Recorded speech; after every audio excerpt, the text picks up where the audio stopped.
Hello viewers, आप सभी का पाथफाइंडर्स बाय एकेडमी पे स्वागत है। एप्पल एक अमेरिकन कंपनी है और इसके बारे में आपने नाम ज़रूर सुना होगा।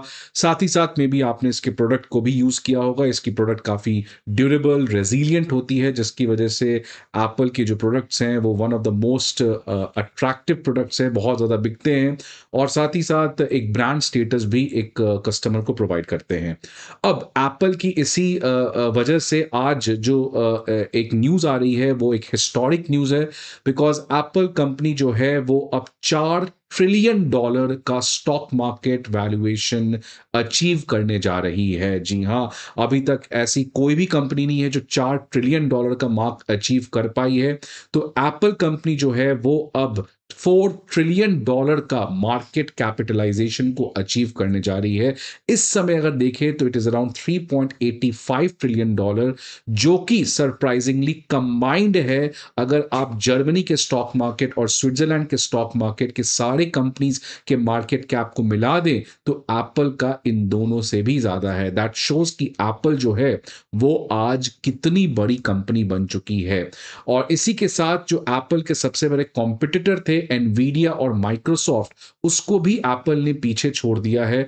और इस सडन जंप का जो सबसे बड़ा रीजन है वो है एप्पल के जो प्रोडक्ट्स हैं, उसमें रीसेंट टाइम्स में काफी बढ़ोतरी देखने की मिली है, जिसकी वजह से 16% का जंप एप्पल के शेयर्स के कंपनी में देखने को मिला है सिंस अर्ली नवंबर, जिसकी वजह से $500 बिलियन का एक्स्ट्रा मार्केट कैपिटलाइजेशन एप्पल पिछले एक डेढ़ महीने में अचीव कर पाया है। अब ऐसा क्या हो गया कि एप्पल की कंपनी इतना ज्यादा अपने स्टॉक मार्केट में अच्छा परफॉर्मेंस की है? इनके रीजंस हम लोग बात करेंगे, बट ये देखिए जो एक इम्पॉर्टेंट डेवलपमेंट है कि एप्पल की जो कंपनी की मार्केट वैल्यूएशन है, जो इस समय अराउंड 3.85 है और लगभग $4 ट्रिलियन के करीब पहुंच जाएगी, उसके नतीजा ये है कि वो इंडिया की जो इकोनॉमी है उसको भी सरपास कर दिया है उसने। इंडिया की इकोनॉमी का जो इस समय जीडीपी है वो लगभग $3.5 ट्रिलियन है। और आप समझिए एप्पल की जो मार्केट कैप है वो ज़्यादा है। ऑल्दो ये सही कंपैरिजन नहीं है, बट एनीवेज ये बहुत कुछ बताता है कि आज इंडिया और अमेरिका के बीच में एक कितना बड़ा फासला है जो अभी हमें तय करना है आने वाले समय में। और ये जो एप्पल का सक्सेस हुआ है इसका नतीजा है, आप देख सकते हैं स्टॉक मार्केट में कंप्लीट बुल रन देखने को मिला है एप्पल के शेयर्स में। आप देखिए पिछले महीने के कंपैरिजन इस महीने में लगभग $28 से एप्पल के स्टॉक बढ़े हैं। अब हमारे सामने सवाल आता है कि आखिरकार एप्पल में चल क्या रहा है, क्यों अचानक एप्पल के शेयर्स इस तरीके से भागे हैं? और इसी कॉन्टेक्स्ट में रघुराम राजन का एक बहुत इंपॉर्टेंट किताब आया है और उस किताब में रघुराम राजन ने कहा है कि इंडिया जो आज एक विकसित भारत का सपना देख रहा है, उसमें जो अभी की सरकार है वो मैन्युफैक्चरिंग पे बहुत ज्यादा फोकस कर रही है। लेकिन क्या हमें अपने उस स्ट्रैटेजी में बदलाव करना पड़ेगा अगर हमें विकसित भारत बनना है? तो रघुराम राजन इसका आंसर देते कि हाँ, हमें बदलाव लाना होगा, हमें सर्विस के ऊपर फोकस करना पड़ेगा, जो एप्पल ने किया है, जिसकी वजह से आज एप्पल दुनिया की सबसे बड़ी कंपनी बनते हुए नजर आ रही है। सो रघुराम राजन का कहना है कि हमें एप्पल कंपनी से बहुत कुछ सीखना चाहिए। क्या सीखना चाहिए, क्यों सीखना चाहिए, इसके बारे में भी हम लोग इस सेशन में बात करेंगे। बट आगे बढ़ने के पहले आप सभी के लिए इंपॉर्टेंट इंफॉर्मेशन कि हमारे ऑफलाइन बैचेस हमारे चारों ऑफलाइन सेंटर में करोल बाग, मुखर्जी नगर, पटना और प्रयागराज में स्टार्ट होने जा रहे हैं on 30th of December at a special price of 59,999। Karol Bagh, Mukherjee Nagar, Prayagraj और पटना, इन ऑफलाइन सेंटर्स के डिटेल आपको यहाँ पे देखने को मिल सकते हैं। Unacademy IAS comprehensive GS course के अलावा CSAT essay writing course, comprehensive current affairs, full and test series और ऑप्शनल जैसे कोर्सेज को भी प्रोवाइड करती है। इन सारे इंफॉर्मेशन के लिए आपको हमारे ऑफलाइन ब्रांचेस पे विजिट करना होगा, या नहीं तो आप हमारे ऐप को भी डाउनलोड कर सकते हैं। अब ये जो सर्ज है, अचानक ये सर्ज क्यों है? बिकॉज जो इन्वेस्टर्स हैं वो बहुत ज्यादा ऑप्टिमिस्टिक हैं एप्पल को लेके, और उनके ऑप्टिमिज्म का रीजन है कि रीसेंट टाइम्स में एप्पल ने आर्टिफिशियल इंटेलिजेंस के ऊपर बहुत ज्यादा काम किया है। अगर आप देखिएगा आईफोन जो है वो इस समय आर्टिफिशियल इंटेलिजेंस को अच्छे से इंटीग्रेट नहीं कर पाया था। लेकिन अब जो अगले लॉन्चेस आईफोन के होने वाले हैं 17 वाला मॉडल, उसमें एआई को बहुत अच्छे से इंटीग्रेट किया है, जिसकी वजह से जो नया आईफोन है it will be a smart iPhone because of artificial intelligence, जिसकी वजह से जो इन्वेस्टर्स हैं उनको लगता है कि आने वाले समय में एप्पल के जो सेल्स हैं वो और ज्यादा बढ़ेंगे। अब कुछ एग्जाम्पल अगर हम देखें कहां पे आर्टिफिशियल इंटेलिजेंस को एप्पल इंटीग्रेट करने जा रहा है, उसमें सबसे पहला है एआई राइटिंग टूल्स। आप जो लिखते हैं वो स्मार्टली प्रिडिक्ट कर लिए जाएंगे और आपके बिहाफ में वो चीजों को एक्सप्रेस कर पाएगा, जिससे आपको लोग ईज हो जाएगा बहुत ज्यादा टाइपिंग में। दूसरा, स्मार्ट रिप्लाई मेल सिस्टम में। तीसरा, इंप्रूव नोटिफिकेशंस। और चौथा, जो एप्पल का एक ब्रांड वैल्यू है सिरी, उसको इंटीग्रेट किया जाएगा चैट जीपीटी से, which will be a game changer. आप कोई भी चीज सिरी के थ्रू बोलोगे वो हर एक चीज को समराइज कर सकता है with the help of chat GPT. तो ये भी एक इंटीग्रेशन होने की बात है, जिसकी वजह से जो अगले आईफोन के लॉन्चेस होंगे वो काफी ज्यादा टेक्नोलॉजिकली अपग्रेडेड होंगे as compare to any other model which has been launched by Apple, जिसकी वजह से एप्पल जो है वो अपने कॉम्पिटिटर से एक स्ट्रैटेजिक एडवांटेज आने वाले समय में ले सकता है। अब देखिए, इसी के बारे में रघुराम राजन और रोहित लांबा अपने एक रिसेंटली एक नई किताब ब्रेकिंग द मोल्ड, इसमें इन्होंने काफी अच्छे से चर्चा किया। इन्होंने कहा है कि हमेशा से हमें लगता है कि एग्रीकल्चर के बाद हमें मैन्युफैक्चरिंग पे फोकस करना चाहिए और मैन्युफैक्चरिंग के बाद हमें सर्विस पे फोकस करना चाहिए। भारत सरकार भी मैन्युफैक्चरिंग के ऊपर बहुत ज्यादा फोकस कर रही है, बिकॉज भारत सरकार को लगता है कि if India wants to become a developed country तो हमें मैन्युफैक्चरिंग सेक्टर का शेयर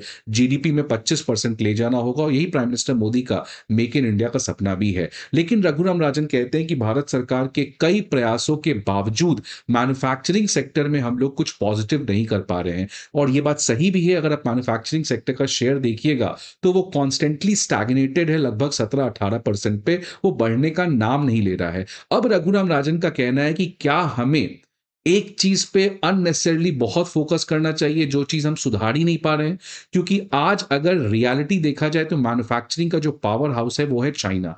आज हम जितना भी अच्छा मैन्युफैक्चर कर ले, लेकिन चाइना जो उस प्रोडक्ट को उससे बेटर क्वालिटी में सस्ते दाम में प्रोड्यूस कर रहा है, जिसकी वजह से हमारे जो गुड्स हैं वो मैन्युफैक्चरिंग में कभी भी चाइना के साथ कंपीट नहीं कर सकते हैं। और जिस तरीके से चाइना को मैन्युफैक्चरिंग सेक्टर में प्रमोट किया गया था, उस समय ग्लोबलाइजेशन का दौर था। आज हर एक कंट्री अपना खुद का make in America, make in Britain कर रही है। तो इंडिया अगर मैन्युफैक्चरिंग करना चाहे भी तो आज वो पॉसिबल नहीं है। इसलिए रघुराम राजन कहते हैं तो फिर हमें क्या करना चाहिए जब मैन्युफैक्चरिंग सेक्टर नहीं काम कर रहा है। तो रघुराम राजन उसमें एप्पल का एग्जाम्पल देते हैं, और देखिए क्या कहते हैं। उन्होंने कहा इस किताब में कि एप्पल उस समय जब ये किताब लिखे थे, उस समय एप्पल की जो मार्केट कैप थी वो $3 ट्रिलियन थी।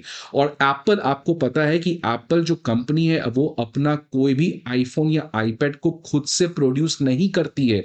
ये सारा काम एप्पल का इस समय फॉक्सकॉन करता है, और इंडिया में आपको पता है टाटा इलेक्ट्रॉनिक्स करता है। तो एप्पल जो $3 ट्रिलियन मार्केट कैप की कंपनी है, स्ट्रेंजली वो एक भी अपना प्रोडक्ट खुद से प्रोड्यूस नहीं करती है। और फॉक्सकॉन जो एप्पल के बिहाफ में लगभग सारे ग्लोबल आईफोन या आईपैड को प्रोड्यूस करता है, उसकी मार्केट कैप देखें तो वो मात्र $50 बिलियन है। तो इसका मतलब एप्पल जो एक सर्विस प्रोवाइड करती है और फॉक्सकॉन जो मैन्युफैक्चरिंग प्रोवाइड करती है, लेकिन फॉक्सकॉन मैन्युफैक्चरिंग करने के बावजूद केवल $50 बिलियन प्रोड्यूस कर पा रही है, और एप्पल सर्विस दे रही है, जीरो मैन्युफैक्चरिंग, लेकिन स्टिल उसका मार्केट कैप $3 ट्रिलियन है। तो यही रघुराम राजन कहते हैं कि हमें मैन्युफैक्चरिंग से हटकर इन सर्विस सेक्टर के ऊपर फोकस करना चाहिए, बिकॉज यहां पे बहुत ज्यादा मार्केट कैपिटलाइजेशन, बहुत ज्यादा वैल्यू एडिशन का चांस होता है। यही चीज देखिए रघुराम राजन अपने किताब में कहते हैं कि Apple is 60 times as valuable even though it manufactures nothing. तो एप्पल करती क्या? सर्विस प्रोवाइड करती है, हाई क्वालिटी सर्विस, जिसमें R&D हो गया, एप्पल का iOS, एप्पल का सीरी, प्रोडक्ट डिजाइन, और उसके बाद ब्रांडिंग, मार्केटिंग और कंटेंट। तो इन चीजों के थ्रू एप्पल जो है वो सर्विस प्रोवाइड करती है और मैन्युफैक्चरिंग जीरो करती है। तो इसी चीज की बात कर रहे हैं रघुराम राजन कि इंडिया का भी एक्सपर्टीज मैन्युफैक्चरिंग में नहीं है और ना ही आने वाले समय में हो सकता है। लेकिन एक जगह जहां पे भारत की बहुत ज्यादा एक्सपर्टीज है वो है सर्विसेज सेक्टर। अगर आप देखिए इंडिया के टॉप सीईओज जो पूरी दुनिया में हैं, वो चाहे सुंदर पिचाई हो जाए, सत्या नडेला हो जाए, इंदिरा नूई हो जाए, या तमाम ऐसे बहुत सारे हमारे ग्लोबल सीईओज हैं और ये सारे मोस्ट ऑफ दीज पीपल जो हैं वो सर्विस सेक्टर में इन्वॉल्व है। मैन्युफैक्चरिंग में अगर आप देखिएगा तो इंडिया की कोई भी एज सच ग्लोबल कंपनी नहीं है। तो इसी टैलेंट को हमें यूज करना चाहिए जिससे हम सर्विस के ऊपर ज्यादा फोकस करें और सर्विस के थ्रू उल्टा हम लोग मैन्युफैक्चरिंग करें। तो अगर इंडिया में एक एप्पल की ऑल्टरनेटिव कंपनी हम खड़ा कर लेते हैं तो मैन्युफैक्चरिंग अपने आप आ जाएगी। लेकिन अगर हम मैन्युफैक्चरिंग पे फोकस करेंगे तो वो इंडिया के लिए कोई भी चेंजेस नहीं ला पा रही है, इंडिया की इकोनॉमी को ठीक नहीं कर पा रही है। इसीलिए रघुराम राजन कहते हैं कि हमें सर्विसेज को प्रमोट करना चाहिए, वहां पे इंडिया का टैलेंट है। अब रघुराम राजन कितने सही हैं गलत हैं वो तो समय बताएगा, बट एक डाउट जो रघुराम राजन के स्ट्रैटेजी से है कि अगर जॉब कहीं बल्क में क्रिएट करना है वो तो मैन्युफैक्चरिंग सेक्टर में ही होगा। एप्पल में आखिरकार कितने एम्प्लॉयज कर रहे हैं, लेकिन यही अगर आप गाड़ी बनाने वाली कंपनी में देख लीजिएगा, जो मैन्युफैक्चरिंग कंपनी उसमें एम्प्लॉयमेंट ज्यादा जनरेट होता है। तो सर्विसेज में वैल्यू ज्यादा है, पैसा ज्यादा है, लेकिन जॉब कम है। मैन्युफैक्चरिंग में जॉब ज्यादा है लेकिन पैसा वैल्यू एडिशन कम है। तो कैसे भारत आने वाले समय में बैलेंस निकालती है? आपके क्या व्यूज हैं रघुराम राजन के स्ट्रैटेजी के बारे में? क्या हमें रियली इस मॉडल से प्रेरणा लेके आगे बढ़ना चाहिए? आपके क्या व्यूज हैं? आप अपने व्यूज को कमेंट बॉक्स में जरूर बताएं। आई होप आपको ये वीडियो अच्छा लगे। See you again in the next video. Till then goodbye and take care.